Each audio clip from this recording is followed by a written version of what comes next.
Alright, I thought I'd do a little update on where Chart and Shoal's at because I plan on playing this for the Easter Makeup League since I did not stream on Easter. I was busy.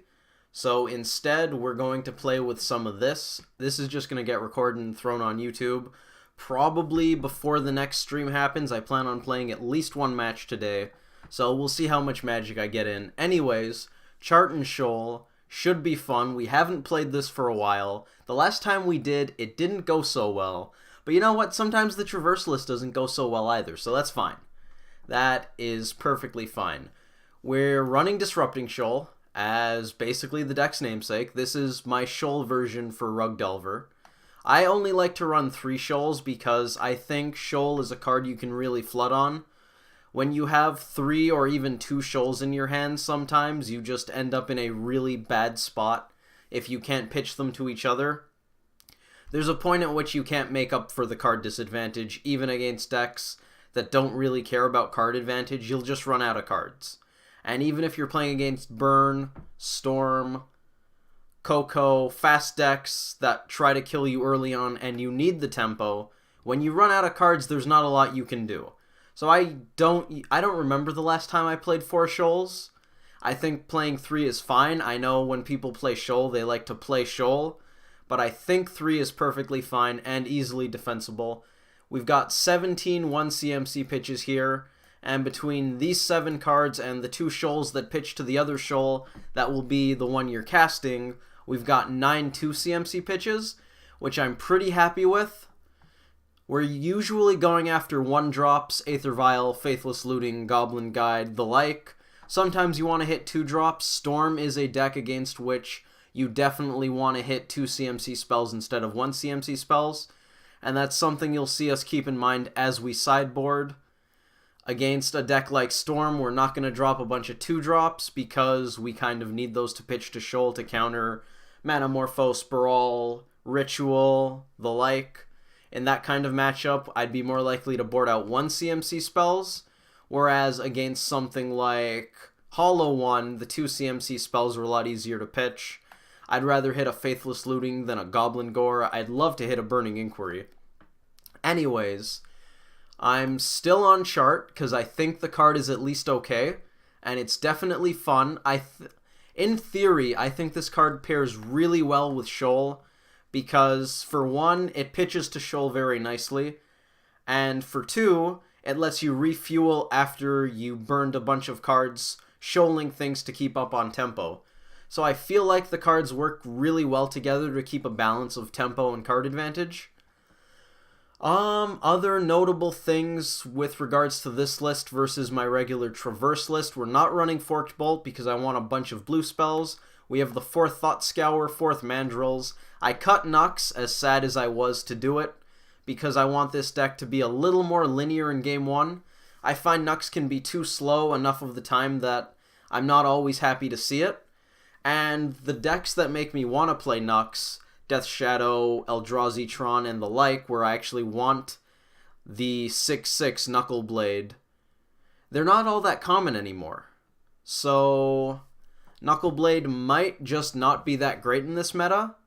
Maybe it's still fine. In this deck, I think I'd rather have the Mandrills. In general, if I just want to run people over, I'd rather have the Mandrills. I tried to put Knuckleblade in the sideboard, but the sideboard's kind of tight. Other things, there's basically nothing else of note. We have 1 Mishra's Bauble. I believe the Traverse list I play 2. We're not playing Traverse, at least not in the main deck. You can see one on the right there in the sideboard because Traverse is really nice against mid-range decks. And against mid-range decks, we're dropping Shoal, so we have a bunch of cards that can come in. So we're looking at a bit of a transformational sideboard for this deck, like I talked about on stream. I think I mentioned it a couple of times. In Game 1, we want to be linear, we want to counter some spells, and we want to mow some people down with fatties. In Games 2 and 3, we want to change up the deck to be whatever it's best as, which is of course something we do with the other build as well, because Delver is an aggro control deck, and we want to be a little bit flexible to attack the opponent wherever on the metagame clock they lie. but this deck takes it to a bit more of another level, whereas it's more towards the tempo side of the spectrum in Game 1 than my Traverse list is. And post-board, it has a bunch of cards to bring it back over to the mid-range side of the spectrum. EE is great. We've got Sweepers, Removal, and Basilisk Collar, which I kind of count as pseudo-removal. You could even group the EE there, but I like having my Sweepers together. Blood Moon, of course. Artifact Hate, and these are our mid-range package. We have Traverse to up threat density, help us tutor for whatever's best. Click. I really like the idea of Click in this deck because it's good against combo decks and control decks and mid-range decks. It's just good against everything but aggro, which actually might be a downside because I think aggro's probably the thing I'm most scared of with this deck, but we're going to play and find out. I'm not sure how good my board plans are against aggro. One off Huntmaster because, well, I cut the other one for Bloodbraid Elf, which we'll get to shortly. And I like Huntmaster quite a bit. It's good against aggro decks, which is, like I just said, one of the things I'm a little worried about here. And I still like it against mid-range. We can board in Traverse if we want an extra copy of Huntmaster. Huntmaster's just a card I don't think I want to not have in my 75. I really like Huntmaster. You guys know that. Bloodbraid Elf. The Elf of the Hour. Let's talk about this for a little bit. Not a card I would main deck because Delver wants a bunch of counter spells and Delver's not great with 4-drops in it. I've tried a one-off Huntmaster in the Traverse build a few times and it feels really clunky when you draw it. So it's not really... I don't want 4-drops in my Delver deck. I have Mandrills, which is a 6-drop, but it's also a 1-drop, a 2-drop, a 3-drop. So Mandrills is a much greater exception to that sort of rule. It has a cost-reducing mechanic right on it. This does not. You're not always hitting for lands. You'll see I went up to 18 in this build because I want to support Chart a little better. You could argue that Disrupting Shoal makes it so that you can operate on fewer lands, but I really want to hit my 3rd land drop in this deck, I think. I also really want to hit my 3rd land drop in the Traverse build, but this deck doesn't main deck 2 Traverse, goes down a Bauble. It does go up a Scour, which helps the Turbo Xerox-ness a little bit, but I think this deck is really going to appreciate the 18th land, even without Knuckleblade. Back to Bloodbraid Elf. I want to try this card in the sideboard. Reason being, Disrupting Shoal is not good against mid-range decks. That's probably intuitive. Unless you are way ahead on board, you're giving up card advantage, and that's something mid-range decks would love for you to do. Control decks as well. Control decks are a little easier to tempo out, of course, though. So, Game 1, I'm expecting to not be close to favored against mid-range, so in the sideboard, I want just a bunch of stuff that I can feel comfortable boarding in against decks like Jund. Say those 11 cards.